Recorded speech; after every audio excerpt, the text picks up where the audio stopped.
Hey Dragons, Coach Tim again. This is the other video that I wanted to show you that had more to do with the mechanics than it did the timing. Only reason this doesn't have to do with timing is you can't see the pitcher in any of these major league swings. And I'm not going to go through every little piece, but I'm just going to focus on just a couple of things because when it comes to our team, everybody's working on something just a little bit different, but there are a number of you that are kind of working on the same thing. The first thing I would say is our overall load and how to do it, right? In the previous years when you were younger, you were taught, and I even taught younger kids myself, to not get your leg up, okay? Because remember, to get your leg up, you have to have really good balance. Do you have great balance at 7, 8, 9, 10? No, not really. And do you have really good strength? Not really. So this is why a lot of coaches didn't teach or don't teach the leg up to shift that weight. Well, I think at this age and your size, certainly as you get even older, lifting that weight, getting that knee to knee and shifting that hip is going to be a way for you to generate a lot of power. If you watch power hitters, they're all shifting their weight in kind of a similar way. And this is why we're talking about knee to knee. If you talk to Coach Chris from a pitching perspective, you know, the pitching and hitting go kind of side by side. What does he have you do as a pitcher?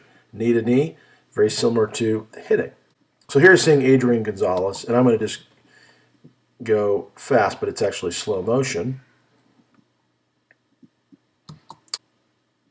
I would say that there's a number of players on our team that are quick to get out of the zone, the hitting zone.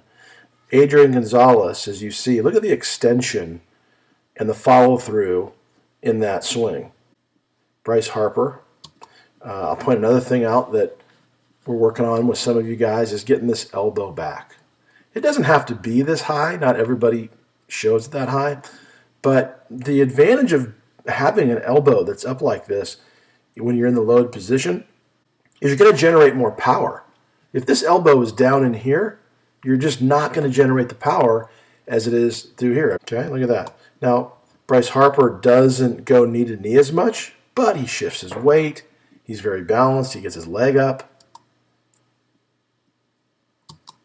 This is another point that I want to make is look at his shoulder. His shoulder is lower. His back shoulder is lower than his front shoulder. All right? And therefore, he's getting a positive launch angle on the ball. And this is why these major league hitters and good college players, they're not hitting grounders, they're not hitting balls on the ground a lot. They're trying to elevate the ball, right? Good hitters elevate the ball. And then something else I'd point out with Bryce Harper or any really good hitter is you watch that front foot. Some of you guys have that swinging foot where it points to the pitcher when we're done. We want to avoid that. Why? Because if we put the front toe facing the pitcher, we've unwound our hip. So we've A, lost power, and B, we're pulling out of the zone. We're open, right? And that's taking the bat out of the zone way too quick. Where good hitters like Bryce Harper are keeping their foot, it looks like it's way open. It's really not that far open. And it's going to be open, okay? But it's not going to be pointing back to the pitcher. So you look at that right there. Everybody knows who this is, right? Batista. Look at this. Look at him meet the ball at the plate. Look at that. And look at his front toe. Shoulder lower in the back than it is in the top. Eye contact all the way to the bat. Chin is down. Obviously, these are perfect examples. This is probably the best example in Major League Baseball right here. Manny Ramirez. Some of you don't remember him probably. Doesn't play Major League Baseball anymore. But just look at his swing. One of the best hitters in all of baseball. This is pretty advanced, but I'm just going to point it out to you anyway.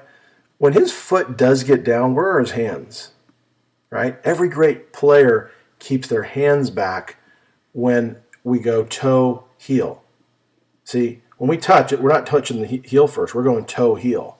Right? So he's at separate. So if he doesn't like that pitch, guess what? His hands are still back. If it's an off-speed pitch, if it's some kind of a curveball, he still has all of his power because his hands are back. Okay? So there you go. Shoulders lower, great eye contact, good launch angle. Gets his hips through it. Look at the extension all the way through the zone. Here's Cano. Knee to knee, foot's up, never stops at the back. It's all fluid. There's a pendulum that's occurring there. His bat is at 45-degree angle. He's going to slot it right here. Toe gets down. He's not too wide. Look at that launch angle right there. Look at the concentration in his eyes when he hits that ball. Is there any doubt that he watched it all the way in? This is Adrian again. Love his swing for all you 3 lefties on the team. Now, his elbow was up, but then watch his elbow get in position where it's almost rubbing against his chest. And that bat just follows right in the slot. Look at that. Look at the power that's generated there. And then, boom. Right at impact. Look, everything straightens out. Look at that. Perfect V. Straightens out. Stays in the zone. Nails it. Chins down all the way. Big poppy. Look at his elbow. Is his elbow down? No, it's up. Okay? Watch this guy's load here. He's just a big guy. He's got a lot of power. Probably doesn't need to do that as much. But the concentration, the shoulder is way down. Big launch. Now, this is a home run derby here. So these guys are trying to push this thing out of here. So they're probably more tilted than they normally would be. This is Prince Fielder, obviously. And look at this. He loves to get his elbow up. And, of course, home run derby time. He's one of the champs. So, look at that thing. It's probably hit at 400 feet. You got McCutchen. It's a good angle. Shoulders down. And I'm okay with, some of you guys said it's okay to release the bat. I'm fine with that, as long as you don't do it at impact. If you want to go one hand on the back side of your swing, no problem. Cabrera, obviously a great swing. Right there, look at that. Great extension. So, again, I'm doing this voiceover so you can kind of see it through my eyes, what I'm looking for. Buster Posey.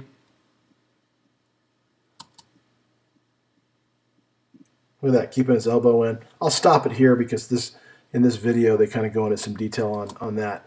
Now, everything in this video is what? Mechanics or timing? We're talking about mechanics. So if you wrote on your piece of paper that I've got to work on getting my elbow up or loading more with more of a weight shift or whatever the thing you're working on, you more than likely saw it in these 6 or 7 examples. So stop the video, go back, watch it in slow motion, get in front of a mirror, and try your best to copy that. It would be great to see you guys work outside of practice. We only have 7 hours a week during practice to work on this stuff, but when you're at home in front of a mirror, you got a lot of time. So work on it, have fun with it, and hope this helps.